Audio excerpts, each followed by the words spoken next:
What if you took the classic tabletop RPG fantasy setting, filled it with unique and relatable characters, not a single one of whom is normal, and then made the whole thing about the importance of fueling your body with balanced nutrition? I'm Swamp John, and I'm going to tell you why I'm screaming and shaking and crying and pissing and shitting and farting and coming and throwing up and sneezing in anticipation for Dungeon Meshi to get animated. And this will be spoiler free. I might describe some scenes from early in the manga and reference some stuff that happens later, but I'll try to keep it vague enough so everyone's welcome, whether you know anything about it or not. Also, sorry I've been gone. I moved into a new apartment, then did some freelance work, then got depressed and convinced myself I couldn't do anything for like a month, but now I'm back. Thank you for your patience. Dungeon Meshi, or is it Delicious in Dungeon? Okay, is a straight-up Dungeons and Dragons style fantasy comedy manga written and illustrated by Ryoko Kui, the king of the Golden Kingdom, which had long since been sunken beneath the ground, emerges, promising his entire kingdom to anyone who defeats the lunatic magician who now rules over it as a dungeon, before crumbling to dust. We first join our heroes in medias res in the depths of the dungeon, where they're locked in a battle to the death with a red dragon, and they get annihilated in the blink of an eye. Their fatal mistake? They were hungry. Luckily, they managed to escape with a teleportation spell. That's good. But not so luckily, not before the healer of the party, Fallen, gets munched hardcore style by the dragon. Ooh, that's bad. Double luckily, though, resurrection is possible due to the magical aura of the dungeon. That's good. But not so luckily, it only works if you have the remains of the deceased. That's bad. And ideally, the remains of the deceased need to be not, too digested. That's bad. Can I go now? Laios, Fallen's older brother, is dead set on returning to the place where they were wiped out in order to bring back his sister. But time is of the essence. They need to recover her corpse before it gets too soupy. So, the three remaining and willing party members head immediately back into the dungeon with nothing but the gear on their backs. Not even a single doubloon between them to buy a calorie mate or anything. Triple luckily, Laios happens to be an absolute freak. A weirdo and a buffoon with an unhealthy obsession with the monsters and crawly creepies that reside inside the dungeon. So, much to the chagrin of his two companions, they must become entirely self-sufficient and live off the dungeon by hunting, cooking, and eating monsters. Something that only freaks and criminals do. Quadruple luckily, they soon cross paths with a mysterious dwarf who seems to have been living on his own within the dungeon for quite some time, and is more than willing to tag along and assist with his extensive knowledge of dungeon cuisine, which, by the way, is what the manga should be called in English. In the early parts of the story, each chapter consists of our protagonists coming up against an interesting new monster, learning about it, defeating it, and finding some creative way to turn it into a nutritious meal to continue to fuel their expedition, while they make their way deeper and deeper to rescue their fallen, and gradually learn about the true nature of the dungeon along the way. And in this form, it's simple, hilarious, and digestible.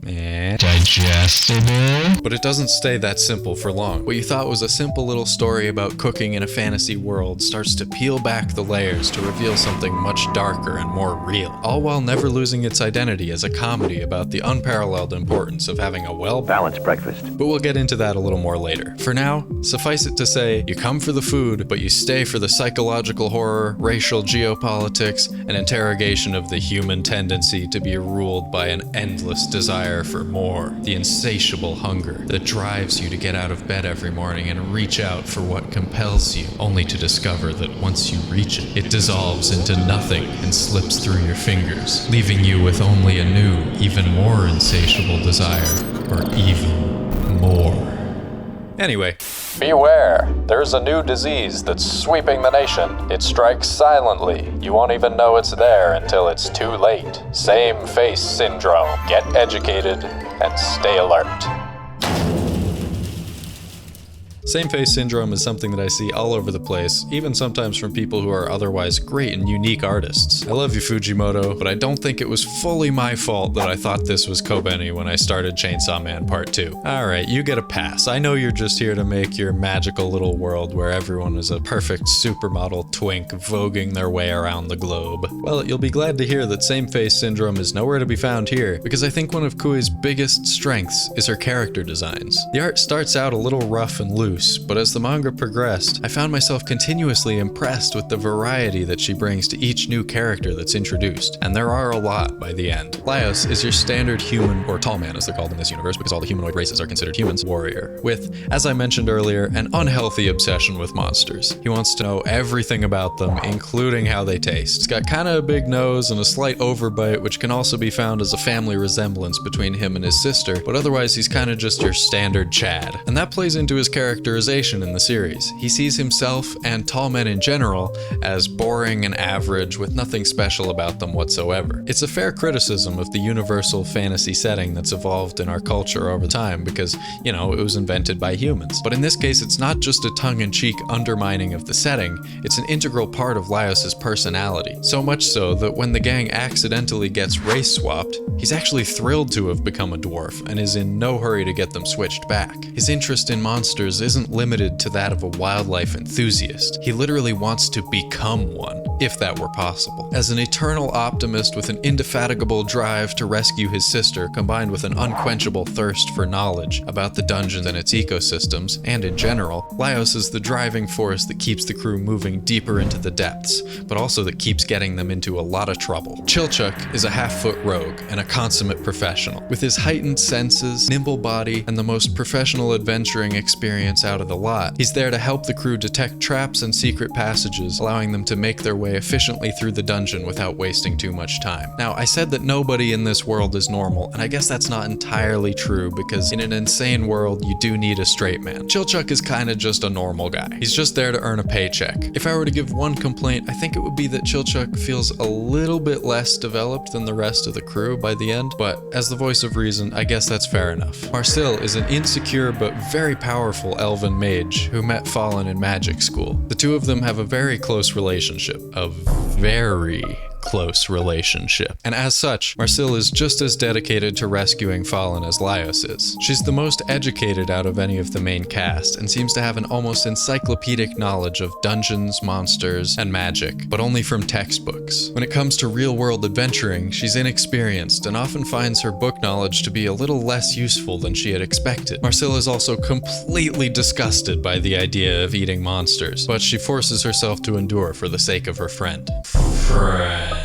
She seems to simultaneously feel insecure that she isn't contributing as much as she should be because of her lack of survival experience, but also thinks that the crew should be doing things in the allegedly proper way, which leads to several hilarious situations, like when she goes off and improvises her own convoluted way to harvest mandrakes and nearly goes deaf from their screams in the process. Meanwhile, Senshi just cuts their heads off. However, as the story progresses, this dynamic gives way to deeper exploration of Marcille's psyche and backstory, the high expectations placed on her as a child, her deep love for her friends, and the anxiety that comes from the fact that being an elf, she'll likely outlive all of them tenfold, and her burgeoning interest in forbidden ancient magic. The hilarious mix of neuroticism and extreme power makes Marcille one of the most compelling characters, and at times she feels like even more of a main character than Laios. Speaking of Senshi, Senshi is your classic homesteader with two passions in life: a balanced, nutritious diet, and spreading his slutty little legs and showing his full undercarriage for all to see. Now that's equality. Having resided inside the dungeon for over a decade, living off the fat of the land, Senshi knows everything there is to know about not just surviving, but thriving off the nutrients available within the dungeon. Laios sees him as a sort of role model and mentor, and learns as much from him as he possibly can. The four are technically business associates, so they know very little about each other, and they don't care to, lest their personal connections get in the way of business, but as they go through countless hardships together,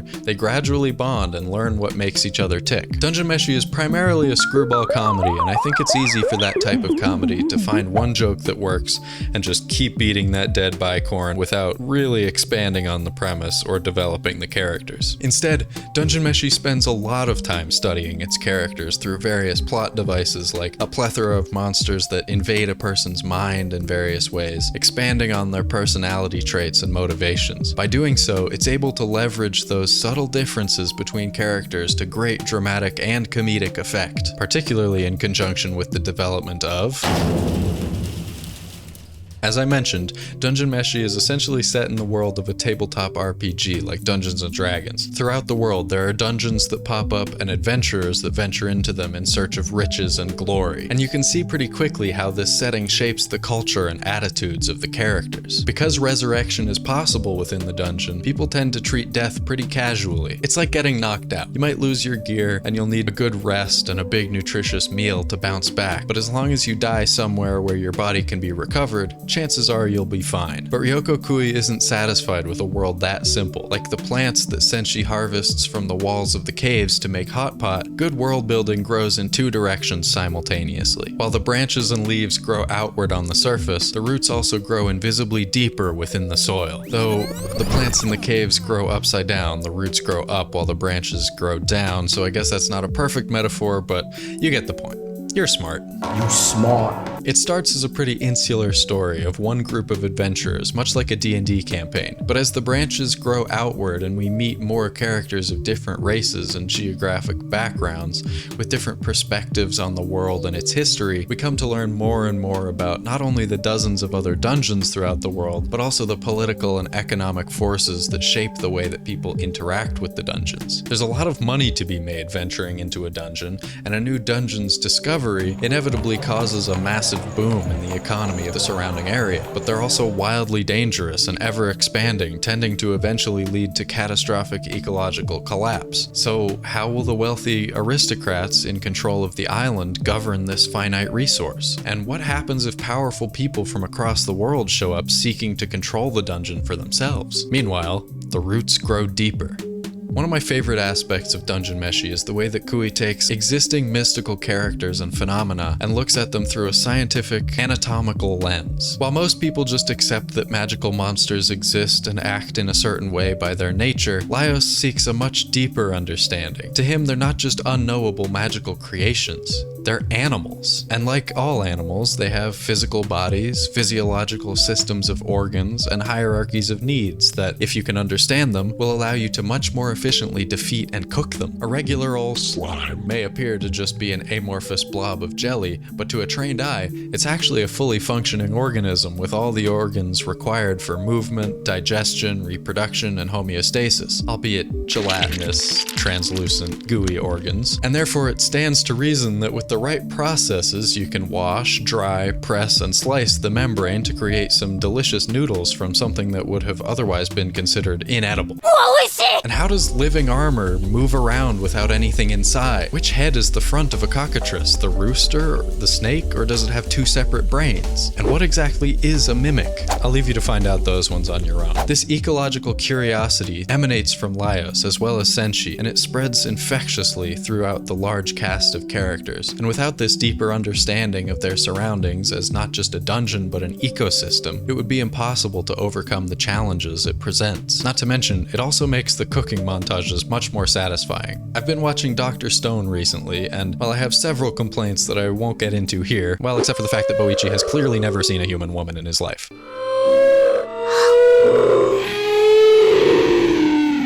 Just never met one. What I think it does like no other is that Senku's crusade to rebuild civilization from the ground up feels exactly like crafting in a game like Minecraft. In this case, heavily modded Minecraft. I'm a dwarf and I'm digging a hole. Diggy diggy hole. The central gameplay loop that it always comes back to is, a problem needs to be solved. Senku has an idea. His comrades gather some mundane raw materials from the surrounding area at his request. Things they were already familiar with, but are completely unaware of how they could be useful or what scientific process Senku is planning. Senku makes a big show of walking step by step through the chemical reactions and/or mechanical steps, which are usually at least an approximation of the real-world process, only to finally reveal his next big invention, whether it be a light bulb, packaged ramen, or a fucking tank. The loop then repeats, with each invention building on the progresses of all the other ones that came before it. Because of the emphasis on understanding the anatomy of the monsters as animals, Dungeon Meshi scratches that same itch. Whether it's a method to safely and deliciously prepare a dish made from creatures that no one had ever considered eating before, or an observation about the way two different monsters interact, leading to a revelation about how to pass a certain obstacle, there's always that same satisfying conclusion of a final product that's more than the sum of its parts. Senshi will always come up with some unexpected way to use the ingredients and produce something that you may not have seen coming, but in hindsight makes perfect sense given the raw materials available. In 2011, Studio Trigger rose from the ashes of industry giant Gainax, known for such classics as Neon Genesis Evangelion, Gurren Lagann, Fooly Cooly, and plenty more. Well, maybe ashes isn't quite the right word because the studio technically still exists, but it rose from the remaining sputtering coals, I guess. Founded by Hiroyuki Imaishi, the director of Gurren Lagann, and with the help of some other former Gainax animators, the studio made a splash with its first full television series, Kill la Kill, in 2013. Despite only releasing 9 full series between then and now, so averaging about 1 a year plus a few movies, Trigger has continued to solidify its reputation as one of the most unique and recognizable anime studios out there in terms of style, and made several more classics like Little Witch Academia and most recently Cyberpunk Edgerunners. By the way, if you want to see how Studio Trigger animates a punch in Cyberpunk Edgerunners to make it feel so crunchy and impactful that you instinctively reach for your mouth because you're not sure if you just got your own teeth knocked out in real life, I made a detailed animation breakdown video about just that. I'll link it right up here and in the description. Their style can be identified by bold, bright color palettes, soft and aesthetically pleasing character designs, and bizarre worlds underpinned by absurdist humor. It's easy to see that this is a match made in heaven. I wrote all this before the trailer came out, but hopefully the clips I'm including in here will show what I mean. While I personally feel that Trigger has made a few missteps recently and given in a bit to their unfortunate tendency towards style over substance, and in some cases waifus over substance, their latest entry, Cyberpunk Edgerunners, was straight up terrific and really put the edge in Edgerunners. By the way, if you want to see how Studio Trigger animates a punch— I already said that. Too much plugging. I'll show you too much plugging when I plug your mouth up with my— And besides, all the substance is already there, served up on an adamantine frying pan, courtesy of Ryoko Kui. Now I know that Trigger loves them some big ol' bazongas to show off their mastery of animating jiggle physics, and Dungeon Meshi doesn't have any of that. But you know what it does have? Lots and lots of dwarf balls. So have a field day with that, boys. Show us all what you can do. I just caught up with the manga before writing this video, and it feels like the story is incredibly close to wrapping up at just under 100 chapters. So now would be a great time to pick it up and catch up before the anime comes out. If you feel like doing that, I'd highly recommend it. Alright, that's it. If you want to see more content like this, consider subscribing and smash that bell. Go away.